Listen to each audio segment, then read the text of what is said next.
A couple weeks back, I took a short trip to New York City. I took the trip to assist my dad, who had a speaking engagement in Brooklyn. We flew in on a Saturday and my dad was scheduled to speak the next day, which was a Sunday. But with nothing to do on Saturday, we decided to go out and explore a little bit. So flying into New York City was one of the most breathtaking experiences I've ever had. I mean, I've seen cities before, but never miles and miles of skyscrapers.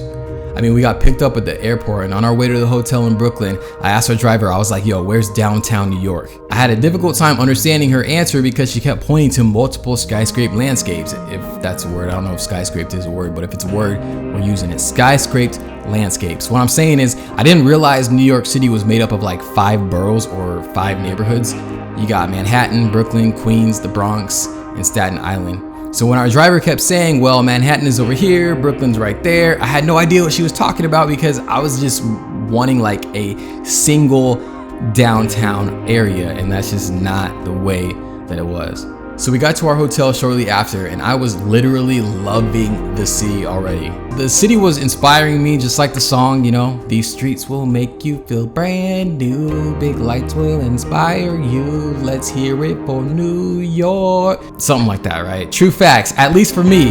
So after we got tucked into the hotel, you like that, we got tucked in, we went and had some pizza at a dope little pizza joint called whatever you see on the screen right now, because I can't remember off the top of my head.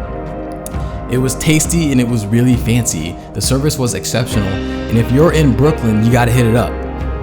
And let me just, on a side note, explain, like, I didn't, like, normally when you hear about New York, you think, okay, you're gonna run into like rude people and stuff. Like, there was not one rude person that I ran into. And maybe that's just cause like my aura, I don't know, you like that? You like that? I hope it's cause my aura.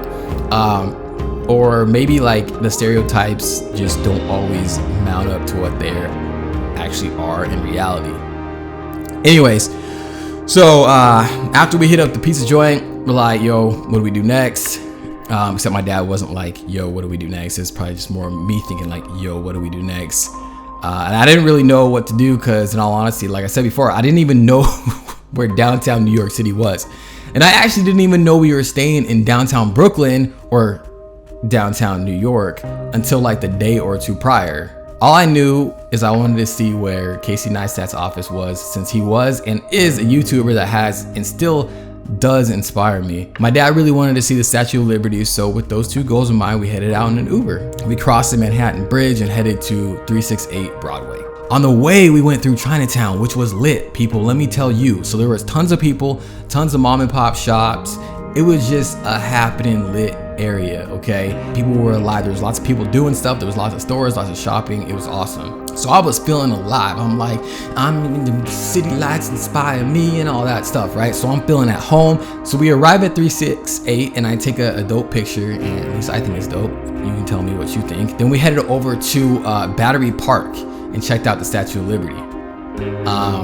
That was awesome too. I mean, we were pretty freaking far away though. Like, it was tiny. It was a little tiny Statue of Liberty, but at least we got to see it. The park was lively with dancing and fun. One of the things that blew my mind was I stood at Battery Park looking over where Upper Bay and Hudson River meet and looking at the Statue of Liberty.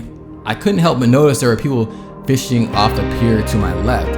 And that just blew my mind. It was like urban fishing. Skyscrapers behind me and people fishing right next to me, fishing in the city. I mean, like, who would have known that was even a thing? Oh yeah, I also got to check out the East Coast Memorial, and as Wikipedia states, the memorial commemorates U.S. servicemen who died in coastal waters of the Western Atlantic Ocean during the Battle of the Atlantic. A total of 4,609 names are inscribed on both sides of the 19-foot tall granite pylons. So what I love about the East Coast is like the preservation of history. And here in the middle of downtown Manhattan, downtown New York, downtown wherever, skyscraper land, we are preserving history. We are taking time to remember those who made it possible. And I just love it. At this point, it was getting later and it started to rain a little. We were sitting at the park. My dad asked what I wanted to do next. And I'm like, yo, I didn't even know I was gonna be in downtown. But to our left, when we were sitting on this bench, we could see the One World Trade Center. And I was like, yo, that's what I want to see. So let's just start trekking that way. If for some reason it starts pouring on us, we'll just call an Uber. We'll say, hey, we're not gonna make it. So that was our plan. We headed out. So this is the point of this entire video, and this is what I'm getting to. So what happened next? There are no words, like literally, there are no words. I just don't even know how to sum up the experience I had. We approached the 9/11 memorial pools in front of the One World Trade Center. There was a young girl, maybe in her teens, I don't know. She was just crying her eyes out and holding on to an older lady that I assumed was her mother. She was just bawling and bawling, and that was so impactful. The 9/11 memorial pools are one of the most beautiful things I've ever seen.